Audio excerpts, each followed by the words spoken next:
that this can be opened before the viaduct comes down and connects. 2035? Well, that, okay.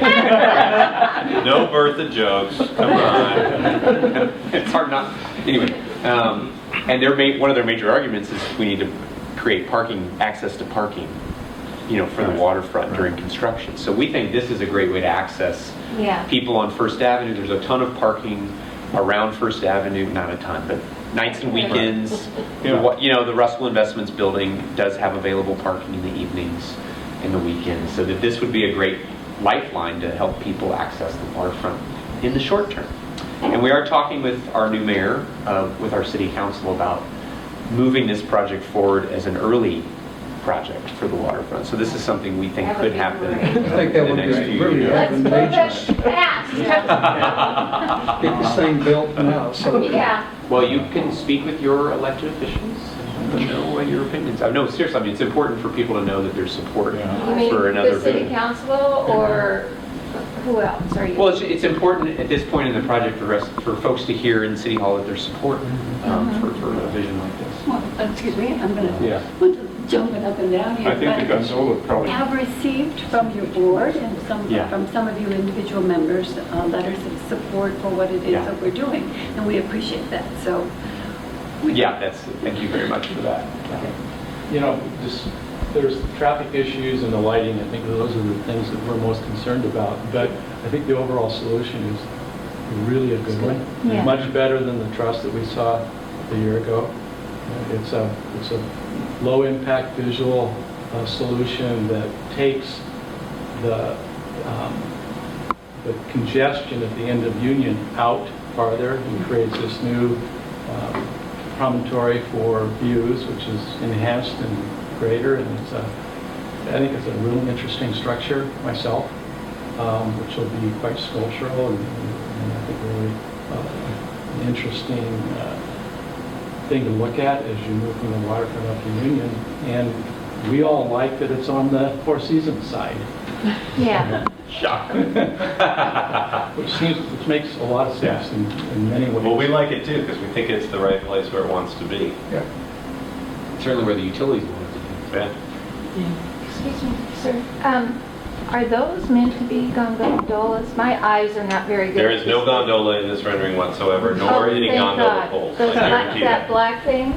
That's just, I would. Oh, street lights. Okay, got That's a it. street light. It looks a little, dominant there, but that's, chalk that Okay, up all to right, just, okay. chalk that up to an illustrative drawing. Thank you. One thing on the width of your stairs is you've got skateboarders, and that noise, there's a canyon effect in high-rise buildings. So, somebody speaking on First Avenue is heard clearly on 10th floor because the sound just goes right up. And skateboarding is one of the loudest noises in urban life. And that's a stair really, really appetizing. Explain to me how so, how that, I'm not questioning, I'm trying to understand. Just come down the stairs. But like, ride down the stairs? Yeah, on the board. Yeah, there's enough landings. It's actually pretty slick for that kind of. I mean, do they do that on this bridge now? No. No. So how would that be different? I'm not. Well, look at the width of it.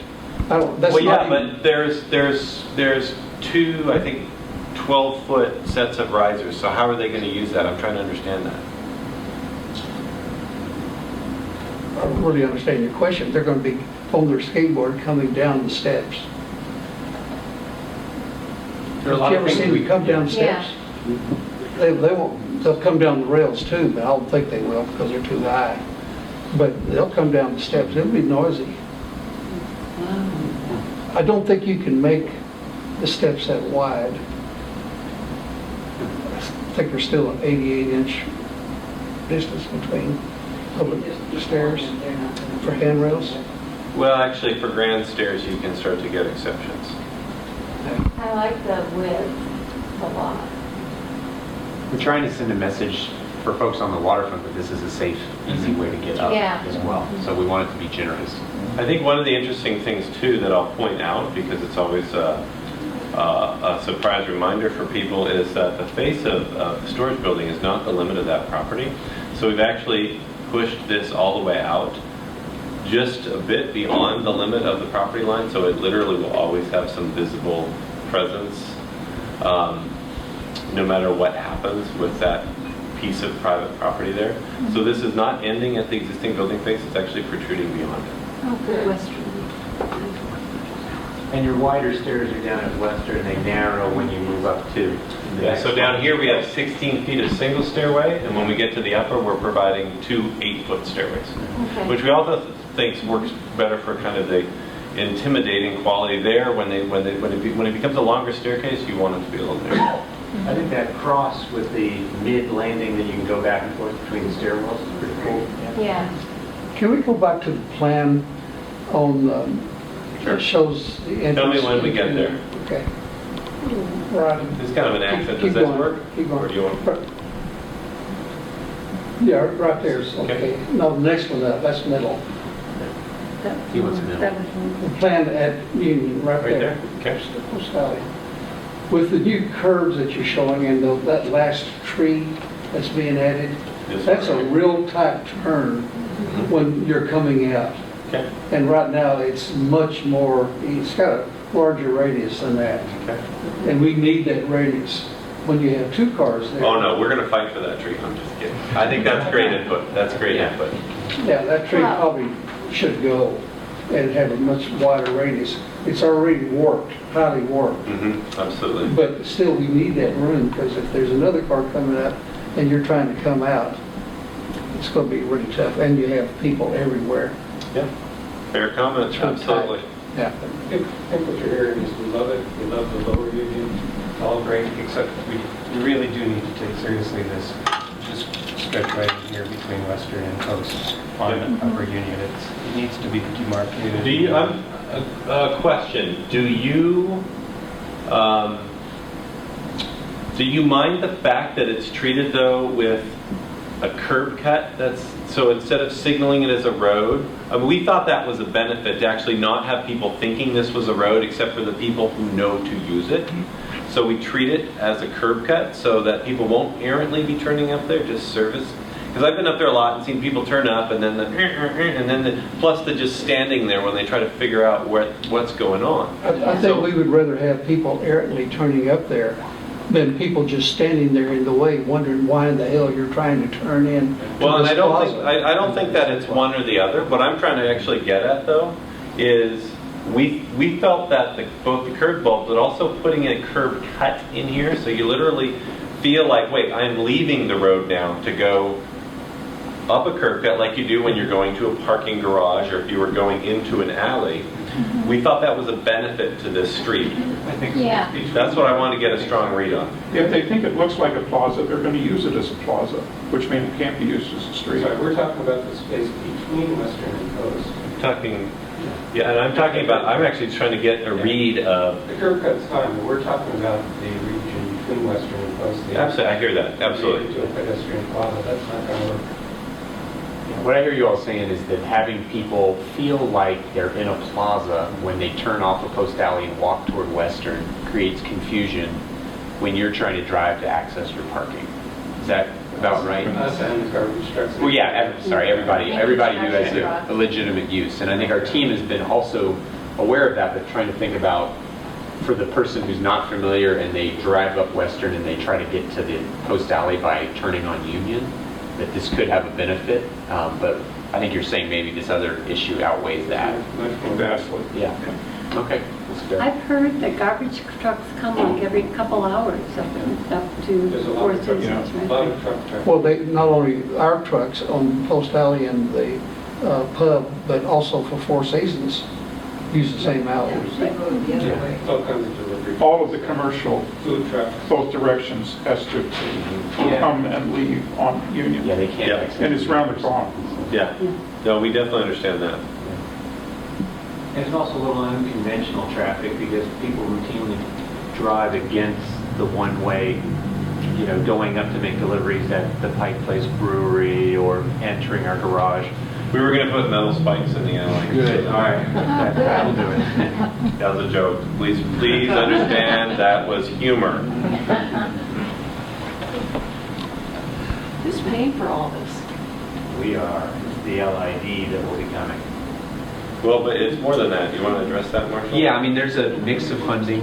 So it's about, there will be a local improvement district that will be a year out. So we won't be asking for any discussion around that for a little while longer. There is general fund that will go into some of these projects as well. So the city's general fund. And then a key element which will come into this that I think is an exciting addition is that philanthropy. We have a very strong commitment from different philanthropies in Seattle who've been part of the visioning and designing of this program from the beginning for between $80 to $120 million of support. And we're talking with them now about contributing a healthy portion of this project as an early milestone and early win for the whole waterfront district. So, That's great. Will the elevators be open 24 hours a day? Or? that's an open question. That's part of that management plan that we don't quite have yet, but I think that would be nice, but there's also a huge downside of if it's open 24 hours a day, the kind of mischief that can take place. So honestly, I think a lot of these spaces will be more managed. They'll be more like Pike Place Market. The Pike Place Market does close, and they have figured out how to do that well. It could be that, trying to think what city it's in, could be that those elevators are card keyed after a certain hour toward people who live at Four Seasons or 98 Union or 96 Union or whatever that is, could use that to gain access to the elevators. Yeah. I think the greatest part of all this whole thing is old people like me are not going to have to use any stairs to get down to Western. Right. Take elevators all the way. What are you going to be doing down there after 11 p.m.? That's what I want to know. He said it's going to be Sound like a you're up to lively no nightclub good. place. We'll be down hitting bars. Picking up babes. Well, I think it's fair to say this is an update in the process, and as Connie said before, she was here a few months ago, and we look forward to coming back in a few more months as this design is progressing. What is your plan to get this out to the public? Or can you get this? Get press like that. Yeah, get press like that, because the more people who see the good part of it, they're going to be, the philanthropy will be there. Well, we appreciate your suggestion on this. I should mention just really, as Marshall said about our schedule, we're at 30% now. We're pushing for having in our next milestone of 60% towards late summer. And we're hoping to have our design mostly complete by the first quarter of next year. And we plan to start construction. Right, Guy? Yes, absolutely. Next year sometime. We do anticipate that the construction overall, as everything that we know right now, we anticipate that the construction may last as long as 18 months. That's an overall schedule. Most of the work won't take that much amount of time. But we will plan to come back to you for next milestones and let you know what we've learned about the specific questions as well as what some of the new developments that we don't know about yet. So you all have, well, if you don't, please make sure we do get. You've signed in number 1. We have a method of distributing information that our assistance through environmental issues helps us with. You can be on a mailing list. The brochure has a website that we welcome people to go to. That's where the most current information is. If you would like to give us the name or address or email or whatever of somebody that you think would be interested in knowing this, and any suggestions that you have that we can get our good story out to more people, we'd be happy to receive that. Couldn't their updates just be sent to our 98 Union website? That way we all get to look at it instead of individually? That's true. We can That's true arrange too. Yeah. Okay. Thank you all. Thank you very much. We look forward to talking more. Nice.